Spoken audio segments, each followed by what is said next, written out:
3 லட்ச ரூபா லஞ்சம் பெற்ற வழக்கை போட்டதே திமுக தான். இந்த வழக்கை போட்டதே திமுக. இப்ப அவங்க வந்து வெளியில வந்தோன்னா அதே திமுக கொண்டாடுது. என் மேல இருக்க வழக்குகள் நான் நிரூபணம் பண்ணி நான் குற்றமற்றவன் என்றைக்கு உச்சநீதிமன்றம் தீர்ப்பு கொடுக்குதோ அன்னைக்குதான் நான் அமைச்சராகன்னு சொல்லுவாங்கன்னு பார்த்தேன். இன்னைக்கு வரையும் பார்த்தீங்கன்னா திமுகவை சேர்ந்த 13 அமைச்சர்கள் மேல எம்எல்ஏ எம்பிஸை விசாரிக்கிற சிறப்பு நீதிமன்றத்தில் ஊழல் வழக்கு இன்னைக்கு வரையும் போயிட்டு தான். ஏன்னா செந்தில் பாலாஜி கண்டக்டர் வேலைக்கும் டிரைவர் வேலைக்கும் காசு வாங்கிட்டு தான் பண்றாரு, மெக்கானிக் வேலைக்கு பண்றாருன்னு பொது வழியில கோயம்புத்தூர்ல பொதுக்கூட்டத்தில் பேசுவது தான் முதலமைச்சரோட இது. ஷார்ட் பீரியட்ல இவர் வேகமா வளர்றத ஏவா வேலு போன்றவர்களும் சேகர் பாபு போன்றவர்களும் இவங்களாம் விரும்பல. ஜாதி கட்சிகளுக்கு நாங்க அனுமதிக்க மாட்டோம், மதம் சம்பந்தப்பட்ட கட்சிகள் அனுமதிக்கலாம் என்ன? அப்ப பிஜேபி காரன் குடிச்சிட்டு செத்தா திருமாவளவன் வரவேற்பாரா? மது ஒழிப்பு மாநாடுனா எல்லாரும் வந்தானு சொல்லணும். நான் பாஜகவை சேர்க்க மாட்டேன், இது நான் கூட்டணி கட்சி மாநாடு நடத்தி நிக்கிறேன்.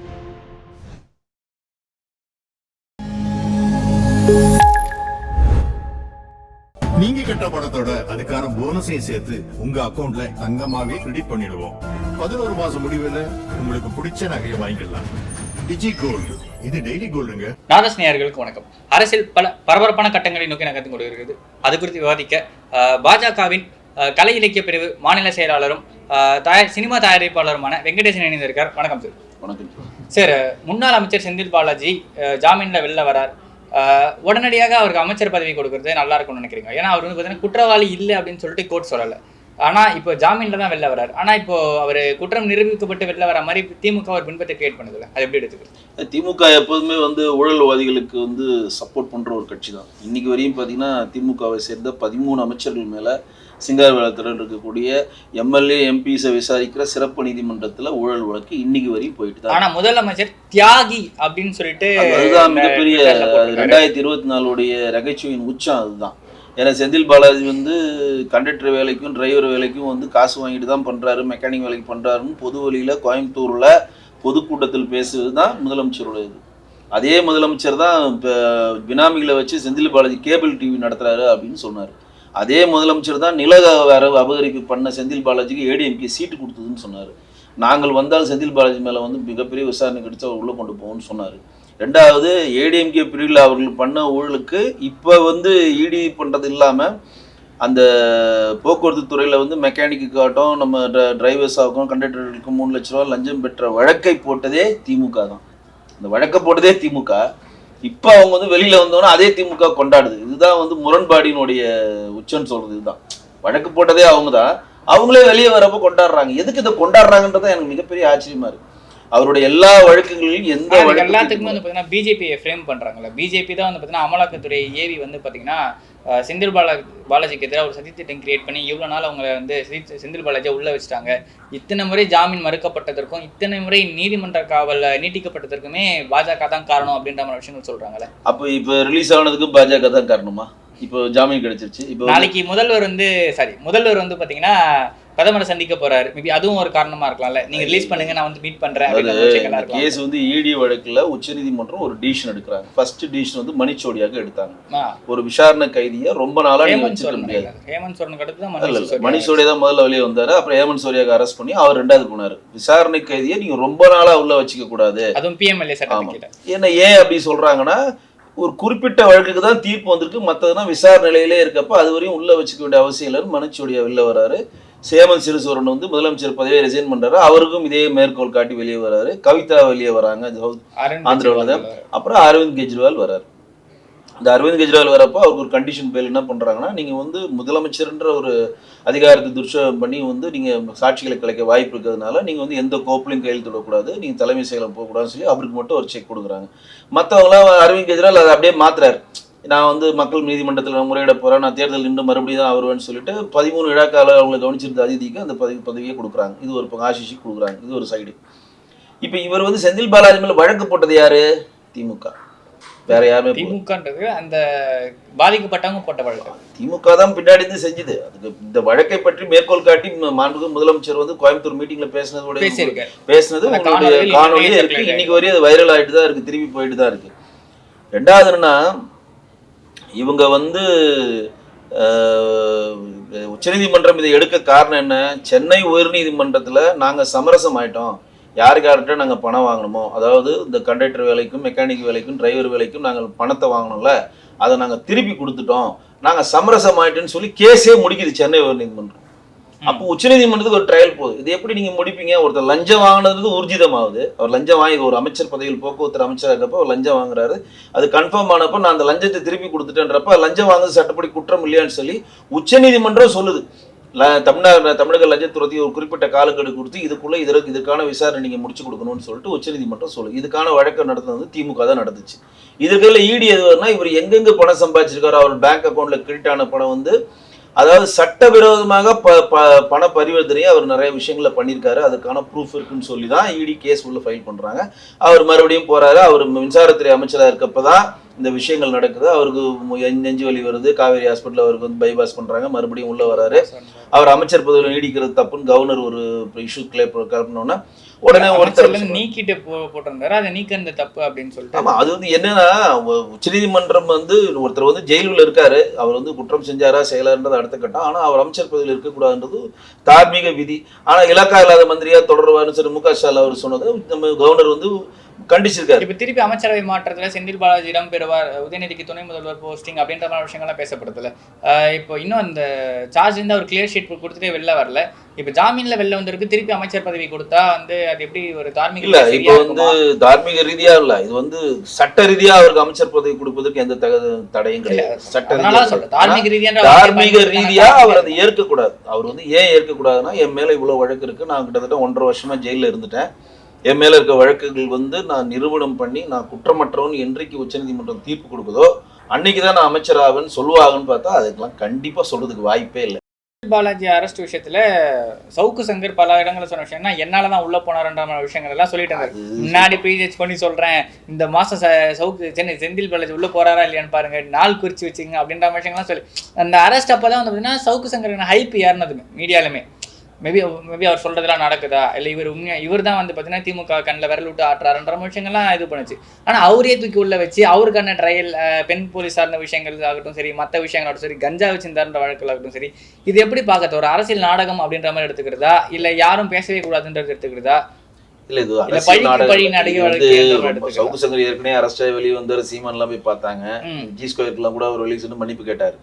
இப்போ இது எப்படி பார்க்குதுன்னா, ஆட்டை கடிச்சு மாட்டை கடிச்சு மனுஷன் கிடைக்கிற மாதிரி ஒரு உதயநிதி அவர்களையும் மாண்புக்கு முதலமைச்சர் அவருக்கு அடிச்சோன்னா அவங்களுக்கு பர்சனல் வெஞ்சன்ஸ் வந்துடுச்சு, இவர் தூக்கணும்னு சொல்லிட்டு முடிவு பண்றாங்க. உடனே அவருக்கு வந்து ஏடிஎம்கே சேர்ந்த வேல்மணி தான் ஃபுல் ஃபண்ட் பண்றாரு அப்படின்ற ஒரு விஷயமும் வெளியே போயிட்டு இருக்கு. அப்புறம் வந்து தகவல் தொழில்நுட்ப அணியை சேர்ந்த சாய் சத்யன் இருக்காரு பாருங்க, கோவை சத்யன். அந்த கோவை சத்யன் தான் சென்னை டி நகர்ல அவருக்கு ஆபீஸே வச்சு கொடுத்தாரு, அவரோட ஆபீஸே கொடுத்தாரு. நான் பேசியிருக்கேன் அங்கே போய், சவுக்கு மீடியா ஆபீஸ்ல நான் நிறைய வாட்டி பேசியிருக்கேன். அங்கே ஒரு ஆபீஸ் இருக்கு, நல்லா ரிச்சா இருக்கும் அந்த ஆபீஸ், அதுல 20 பேர் ஒர்க் பண்றாங்க, அதை வச்சு கொடுத்தாங்க. அப்படின்றப்ப இப்ப வெஞ்சன்ஸ் எப்படி போகுதுன்னா, சவுக்கு சங்கர்ன்றது போகாம டிஎம்கே ஏடிஎம்கே மாரி போகுது. இப்போ வந்து பெரிய 2 சிங்கங்கள் மோதுற மாதிரி வரப்ப அப்ப ஏதோ ஒரு காரணம் காட்டி இவங்களை அரெஸ்ட் பண்ணுன்றப்ப அதுக்கேற்ற மாதிரி ஒரு ஜி ஸ்கொயர் உள்ள, கார்த்திகை உள்ள, நம்ம அண்ணா கார்த்திகை விட மாட்டேன்றாரு, உதயநிதி விட மாட்டேன், அன்பின் மகேஷ் உள்ள, எல்லாரையும் வம்புகளுக்கிறார், சபரீசன் வம்புகளுக்கிறார், எல்லாரையும் வம்புகளுக்கிறார், எல்லாரையும் கொண்டு வர்றாரு. அது வந்து கருத்து சுதந்திரம். அது ஆக்சுவலா வந்து யூடியூப் சேனலுக்கு வந்து சென்சார் கிடையாது. இந்த இந்திய திருநாட்டில் ஜனநாயக நாட்டில் வந்து எல்லாருக்கும் கருத்து சுதந்திரம் இருக்கு, அவருக்கு தோன்ற கருத்துக்களை சொல்லலாம். இன்னைக்கு திருமாவளவன் கூட அப்படிதான் சொல்லி தப்பிச்சுக்கிட்டாரு. அதை அர்ஜுனா சொன்னது அவருடைய சொந்த கருத்து, அவருடைய கருத்துக்களை வெளியே பிரதிபலிக்க கருத்தாவும் இருக்குல்ல, ஆட்சி அதிகாரத்துல வரணும் என்ன இருக்கட்டுங்க, அதுவும் தப்பிக்கிறாங்களா அவங்க, கட்சியினுடைய கருத்து இல்ல. இப்ப பிஜேபியே கங்கனா ரனாவத் வந்து புதிய தேசிய வேளாண்மை திருத்த சட்டத்துக்கு ஒரு கருத்து சொன்னாங்க, கட்சி உடனே சொல்லுச்சு அது கட்சி இல்லைன்னா ஏன் சொந்த கருத்துங்க அப்படின்னு சொல்லி அவங்க தள்ளிட்டு போயிட்டாங்க. ஏன்னா ஜனநாயக நாட்டுல அவங்க சொந்த கருத்தை சொல்வதற்கான விஷயங்கள் இருக்கிறப்ப சவுக்கு சங்கருக்கு தன் மனதில் தோன்ற சொந்த கருத்து ஒரு பிரதிபலிப்பா வெளியில சொல்றாங்க, கருத்து சுதந்திரம் இருக்குது. அது உதாரணம் இப்போ கரண்டா சொல்லணும்னா, இப்ப பழனி பஞ்சாமிரதத்துல வந்து இது இருக்கு, ஆண்மை குறைபாடு மாத்திரையை கலக்குறாங்க அப்படின்னு சொல்லி திரௌபதி டைரக்டர் மோகன் சொல்றாரு. அவரை வந்து பாகிஸ்தான் தீவிரவாதி அரெஸ்ட் பண்ற மாதிரி விடிய காலம் போய் ஸ்கூல்ல போய் அவர் ட்ரௌசர் போட்டு குழந்தைய ஸ்கூல் கூட போயிருக்காரு, ட்ரௌசரோட அவரை அரெஸ்ட் பண்ணி அவருக்கு தண்ணி கொடுக்காம அவரை அலக்கழிச்சு எத்தனை நீதி ஜட்ஜுக்கிட்ட ஹேண்ட் ஓவர் பண்ணா இதெல்லாம் ஒரு கேஸ் எத்தனை டப்புன்னு தோட்டு சொந்த ஜாமீன் போட்டு வெளியே அமிச்சிட்டாரு. சாட்டை துறைமுகம் சாட்டை துறைமுகம்னாச்சும் கலைஞர் பாட்டு பண்ணாருங்க. இது வந்து கருத்தியலுக்காக சொல்றேங்க. அவதூறுன்ற மாதிரி தானே எடுத்துக்க வேண்டியதா இருக்கு. இல்ல இது அவதூறு கிடையாது. அவங்க எப்படி சொல்றாங்கன்னா இதே மாதிரியான கேஸ் பழனி பஞ்சாபம் சார்ந்த கேஸ் வந்து பாத்தீங்கன்னா பாஜகவோட செல்வகுமார் மேலயும் போடப்பட்டிருக்கு, இன்னும் 2 பேர் மேல போடப்பட்டிருக்கு. இப்ப நான் என்ன சொல்றேன்னா சாட்டை துரைமுருகனை நீங்க ஏன் இதுல கம்பேர் பண்ண முடியாதுன்னா ஏற்கனவே கலைஞரை பற்றி பொது மேடையில எவ்வளோ பேர் ஆபாசமா பேசியிருக்காங்க, ஆபாசமா பாடியிருக்காங்க. ஸோ அது வந்து நிக்லெக்ட் பண்ணும். எவ்வளோ பேர் பாடியிருக்காங்க. அதான் சீமான் பொதுவெளியில சொன்னார், நான் பாடுறேன் கள்ளக்குடி கொண்ட கருணாநிதி பாட்டை நான் மாத்தி பாடுறேன், என்ன அரெஸ்ட் பண்ணுங்கன்னு சொல்லி அவர் சொல்றாரு. சரிங்களா? இது வந்து யாரு கருத்துக்கு சுதந்திரத்துக்காக நான் முன்வைக்கிறேன். ஒரு இடத்துல சொல்றான் பஞ்சாமிர்தம், ஒரு வீடியோல எவனோ சொல்றான் பழனி பஞ்சாமிர்தத்துல வந்து ஆண்மை குறைபான மாத்திரைகள் கலக்கிறதுனாலதான் ஒட்டுமொத்த பஞ்சாமிரத்தையும் அவங்க வந்து ஒரு இடத்துல வச்சு அழிச்சாங்க. இதை வந்து அவர் மேற்கோள் காட்டி ஒரு இடத்துல பேசுறாரு. மேற்கோள் காட்டி பேசுறாரு. நீ மேற்கோள் காட்டி பேசுறதே தப்புனா அப்ப கருத்து சுதந்திரத்துல வந்து அரசாங்கம் தலையிடுதுன்னு அர்த்தம். மேற்கோள் காட்டுற விதம்ன்றது ஒண்ணு இருக்குல்ல. இந்த மாதிரி அவர் சொல்லியிருந்தாருன்னு சொல்றதுக்கும் அதை நான் திருப்பி சொல்லுவேன், கேட்டா மேற்கோள்னு சொல்லுவன்ற மாதிரி சொல்லலாமே. ஏன் சொல்ல முடியாதுன்னு எப்படி சொல்ல முடியும்? ஒருத்தர் சொல்றாரு, அதை நான் சொல்றேன், ஒரு விஷயத்தை இங்க ஒருத்தர் பதிவு பண்றேன், அதை நான் உங்கள்கிட்ட மேற்கோள் காட்டுறேன். செந்தில் பாலாஜி அரெஸ்ட் ஆனப்போ ஒரு சில அமைச்சர்கள் சந்தோஷமா இருக்காங்க நம்ம விஷயங்கள் தான் நம்ம பார்த்தோம். இப்ப கரூருடைய இருக்கக்கூடிய கரூருடைய சிண்டிகேட்னு சொல்லுகிற கரூர் பார் நடத்தி கொண்டிருக்கிற எல்லாருமே சந்தோஷமா இருக்காங்க. செந்தில் பாலாஜி வந்துட்டார், பழைய மாதிரி நம்ம கமிஷன் தரணும். இன்னைக்கு யார் கலக்கத்துல இருக்கிறாங்க? ஐ பெரியசாமி கலக்கத்துல, திண்டுக்கல் ஐ பெரியசாமி கலக்கத்துல இருக்காரு, துரைமுருகன் இருக்கிறாரு, தங்கம் தென்னரசு இருக்கிறாரு, முத்துசாமி, யார் யார் சீரியல் லீடர்னு சொல்ல போறாங்களோ அவங்க எல்லாம் கலக்கத்துல இருக்காங்க. ஏன்னா இவர் வந்து வெளியில போனோம்னு தனி பொறுப்பு அமைச்சரா கொடுக்கல. துரைமுருகன் தூக்கி மத கலால்துறையை கொடுக்கல. துரைமுருகன் ஐபெரியசாமி தூக்கி மின்சாரத்துறை கொடுக்கல. எக்ஸ்ட்ரா பொறுப்பா தான் கொடுத்துருக்காங்க, தனி பொறுப்பு கொடுக்கல. செந்தில் பாலாஜிக்காக வேக்கண்டா தான் வச்சிருக்காங்க. அப்ப மறுபடியும் உள்ள வரப்ப முத்துசாமிட்டு இருந்து கலால் வந்துடும், தங்கம் தெரசு மின்சாரம் வந்துடும், ரெண்டுத்தையும் வந்துருவோமா? ரைட்டா? அப்ப இவர் ஷார்ட் பீரியட்ல வந்து இவர் வேகமா வளர்றத ஏகாவேலு போன்றவர்களும் சேகர் பாபு போன்றவர்களும் இவங்கெல்லாம் விரும்பல. ஏன்னா இவர் 4 கட்சி மதிமுக போயிட்டு டிஎம்கே வந்து மறுபடியும் ஏடிஎம்கே போய் மறுபடியும் தினகரன் போய் மறுபடியும் டிஎம்கே வந்திருக்காரு. இவர் திடீர்னு கட்சியில வந்தோன்னா கோயம்புத்தூருக்கு நம்ம கரெக்டான ஒரு ஆள் வேணும்னு சொல்லி திமுக பார்த்துட்டு இருக்கு. கொங்கு பெட்ல நம்ம வீக்கா இருக்கிறோம், கரெக்டான ஆள் இவர் தான் சொல்லி பெரிய அவமானங்களை சந்திச்சுதான் முக.ஸ்டாலின் அவர் நிக்க வச்சு ஜெயிக்க வைக்கிறாரு. ஏன்னா இதே செந்தில் பாலாஜியை பற்றி பொது வழியில அவர் என்னென்ன ஊழல் பண்றாரு தெளிவா பேசினாரு முக.ஸ்டாலின் அவர்கள். சரிங்களா? அதையெல்லாம் தாண்டி ஏன் நிக்க வைக்கிறாங்கன்னா அதெல்லாம் அழிச்சிருவாங்க அவங்க. ஏன்னா அந்த கட்சியில இருக்கிறப்ப ஊழல் கட்சி இங்க வந்துட்டோன்னே வெளியில வந்து பட்டாசு வெடிக்கிறேன்னு சொல்லி ஒரு காமெடி பண்ணிட்டு ஒரு வாதத்தை வந்து பாத்தீங்கன்னா பிஜேபி நம்ம சொல்ல முடியாது. ஏன் அப்படின்னு பாத்தீங்கன்னா பாஜக மேலேயுமே அந்த ஒரு மிகப்பெரிய ஒரு குற்றச்சாட்டு இருக்கு. இடி கேஸ்ல மாட்டினவங்க எல்லாம் பிஜேபியில சேர்ந்தவங்க கிளியர் ஷீட்டா கிடைச்சிருது, அவங்க எல்லாம் தூய்மையாயிட்டாங்களா, புனிதமாயிட்டாங்களா அப்படின்னு தவறான போக்குது. ஏன் அப்படி சொல்றேன்னா தூய்மையாக்குனாங்கன்னு கிடையாதுங்க. இன்னைக்கு சொல்ற மாதிரி இப்ப அஜித் பவார் மேல கேஸ் இருக்கு. அவர் என்னைக்கு அந்த தீர்ப்பாக ஆட்டோமேட்டிக்கா ஜெயிலுக்கு போறாங்க. தீர்ப்பாகாத வரையும் அவர் விசாரணை கைதாங்க. பாஜக கூட்டணி இருக்க வரைக்கும் அந்த கேஸ் கிடையாதுங்க. ஏங்க முதல்ல தெரிஞ்சுங்க, இப்ப செந்தில் பாலாஜி வந்து குற்றமானவர் நம்ம எங்கேயும் சொல்லணும். செந்தில் பாலாஜி விசாரணை கைதாங்க. ஆனா ஒரு குற்றம் செஞ்சதுக்கான சில விஷயங்கள் நடந்திருக்குன்னு சொல்லி ஒரு டேட்டாஸ் கிடைச்சு அதை வச்சுதான் வந்து அரெஸ்ட் பண்றாங்க, இடி அரெஸ்ட் பண்றாங்க. இவரே அந்த லஞ்சம் கொடுத்த பணத்தை திருப்பி கொடுத்து மாற்றாரு. உச்சநீதிமன்றம் சிறப்பு குழு அமைக்கிறாங்க, காடை வைக்கிறாங்க. இவரே தான் பண்றாரு எல்லாமே. இவரே என்ன சொல்றாரு, சென்னை உயர்நீதிமன்றத்துல வழக்கு வரப்ப நான் யார்கிட்ட பணம் வாங்கணுமோ நான் திருப்பி கொடுத்துட்டேன். அப்ப சென்னை உயர்நீதிமன்றம் முடிச்சு வைக்குது அந்த கேஸை.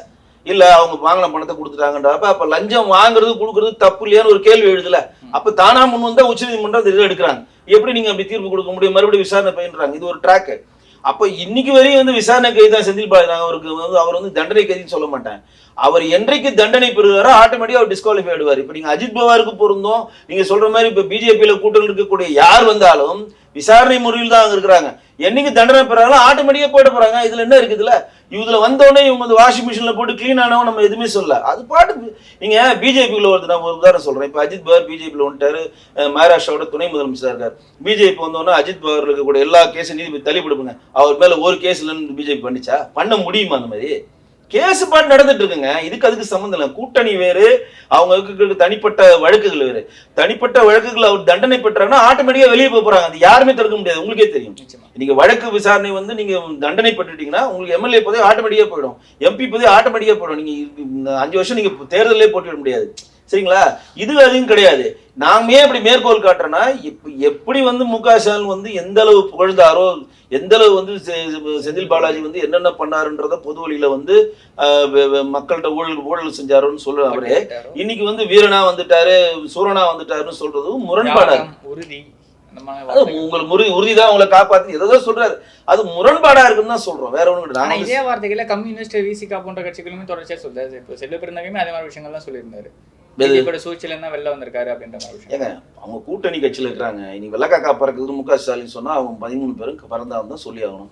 இல்லாட்டி மதுவிலக்கு மாநாடு நடத்தி அந்த மாநாடு திமுக எதிராக நடத்தி அதுலயே திமுக 2 அமைச்சரையும் நான் வந்து இளங்கோவனையும் அனுப்புறேன், RS பாரதியும் அனுப்புறேன், அங்க போய் பேச வைக்கிறேன்னு சொல்லி ADMK வர முடியாம பண்ணி என்னென்ன கூத்திங்க அரங்கேறுது. ஏங்க மதுவிலக்கு மாநாடு நடத்துறது எதுக்கு? திமுக அரசாங்கம் எதுதான் நடத்துறீங்க? டாஸ்மாக் நடத்துறது திமுக அரசாங்கம் தானே. இன்னைக்கு கிட்டத்தட்ட 50,000 கோடி வருமானத்துக்கு வந்துருச்சு. கிட்டத்தட்ட ஒரு 5,000 டாஸ்மாக் கடைகள் வந்துருச்சு. பெருகிக்கிட்டே போகுது, வருமானமும் பெருகிட்டு போகுது. எந்த மாற்றல விதவைகள் அதிகமாயிட்டு இருக்காங்க. கிட்டத்தட்ட சாராய சாவு அதிகமாயிடுச்சு. கள்ளக்குறிச்சியிலேருந்து பெரிய பாடத்தை கற்றுக்கணும் பல விஷயங்கள் முன் வச்சாலும் இதை வந்து மக்களிடம் கொண்டு போய் சேர்க்கணும்னு ஒரு நாடகத்தை அவங்க ஸ்டார்ட் பண்ணி அந்த நாடகத்துக்கு கதை திரைக்கதை வசனம்லாம் எழுதி அது திரையிடுறப்ப முக ஸ்டாலின் அவர் உள்ள கூட்டு வந்து அந்த நாடகத்துக்கு நானே வந்து பேசுறேன். அதுதான் எங்களுடைய கேபினெட் இணையமைச்சர் முருகன் ஒன்று சொன்னார், அந்த மாநாடுக்கு RS பாரதி இளங்கோவனும் போகக்கூடாது, மது ஆலை நடத்துற ஜெகத் ரட்சகனும் TR பாலும் போகணும். ஆலைகளை இவங்களே நடத்துவாங்களா, இவங்களே குடிக்க கூடாதுன்னு சொல்லுவாங்களா, இவங்களே டாஸ்மாக்? என்ன கூத்துது? யாருன்னு அதை ஏத்துப்பாங்களா? ஒரு மனசாட்சி திமுக காரனுக்கு எப்பா நீங்க வந்து அரசாங்கத்தை நடத்த முடியல, எங்கள்கிட்ட பணம் இல்லைன்றீங்க. ஏற்கனவே நம்ம சொன்ன மணல் மாபியால 36,000 கோடி போயிடுச்சு. அதுல வந்து வெறும் 450 கோடி தான் நாங்க சம்பாதிச்சிருக்கோம், டேட்டாவா இருக்கு. மிச்சம் 30,000 கோடி எங்க இருக்குன்னே தெரியல. மணல் மாபியால சம்பாதிச்சிருக்காங்க. இந்த 35,000 கோடிக்கு எங்கெங்க போச்சுன்னு சொல்லி 5 கலெக்டருக்கு சம்மன் கொடுத்துருக்காங்க உயர்நீதிமன்றம். அது போய் இவங்க ஸ்டே வாங்குறாங்க. அது ஒரு கதை போகுது. இந்த ஸ்டேல தான் கதை ஓடிட்டு இருக்கு ஒவ்வொருத்தருக்கும். இந்த 35,000 கோடியே முறைப்படி ஆவணப்படுத்தி மணல் மாபியாவை கண்ட்ரோல் பண்ணி அரசாங்கத்துக்கு வருமானமாக நீங்க திருப்பினீங்கன்னா டாஸ்மாக் தேவையில்லை. ஒண்ணு. இன்னைக்கு வந்து பீகார் வந்து மிக பின்தங்கிய மாநிலம். பீகார்ல வந்து பணம் கிடையாது. கல்வி அறிவுல மிகவும் பின்தங்கிய மாநிலம். இன்னைக்கு மகாராஷ்டிரால இருந்து சென்னையில இருந்து எல்லா பெரிய மாநகரத்திலையும் பீகாரிஸ் தான் வேலை செய்யறாங்க. அப்பேற்பட்ட பொருளாதாரத்தில் பின்தங்கிய கல்வி அறிவுல பின்தங்கிய பீகார் மாநிலத்துல 66,000 கோடியை வந்து மிஸ் பண்றாங்க. 66,000 கோடி இல்லாம, ஏன்னா டாஸ்மாக் மூலம் வர வருமானாங்க, மத ஆலைகள் மூலம் வர வருமானம் 66,000 கோடி. அந்த 66,000 கோடி வேணான்னு சொல்லி நிதிஷ்குமார் வந்து அரசாங்கத்தை நடத்துறாரு. 2வது வாட்டி நடத்திருக்காருல. ஃபர்ஸ்ட் வாட்டி நடத்தினாரு, ஜெயிச்சாரு. இப்ப 2வது வாட்டி ஜெயிச்சிருக்கப்ப அந்த மாதிரி பீகார் போன்ற மாநிலங்களுமே அந்த துணிச்சலான ஒரு முடிவு அங்க எடுக்கிறப்ப இங்கேயே எடுக்கக்கூடாது. 2வது, இப்ப இந்தியாவுக்குள்ள மதுவிலக்கு எங்கெங்க இருக்கு? பீகார்ல இருக்கு, குஜராத்ல இருக்கு. குஜராத்ல எப்பதுல இருந்து இருக்கு, காங்கிரஸ் கவர்மெண்ட்ல இருந்து இப்பதுல இருந்து இருக்கு. அது ஒன்றும் பிரச்சனை கிடையாது. பீகார்ல எப்ப வச்சிருக்காங்க. வடகிழக்கு மாநிலம் மிசோரம்ல இருக்கு, நாகாலாந்துல இருக்கு. நாகாலாந்து மிசோரம்ல என்ன இயற்கை வளங்கள் இருக்கு? ஒன்லி டூரிஸ்ட் ஸ்பாட் தாங்க.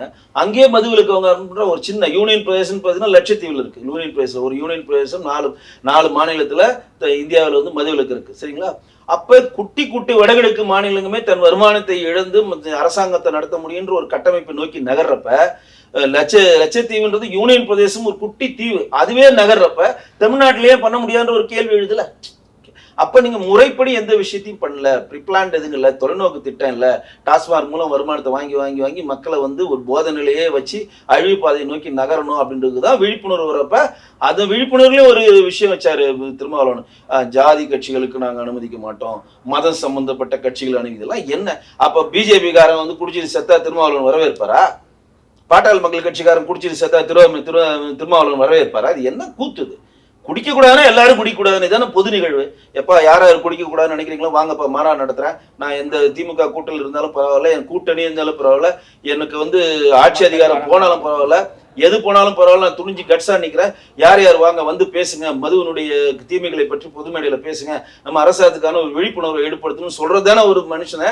அதுலயும் பாருங்க, நாங்க வந்து இவரை சேர்க்க மாட்டோம் அவரை சேர்க்க மாட்டோம். நாங்க என்ன சொல்றோம்?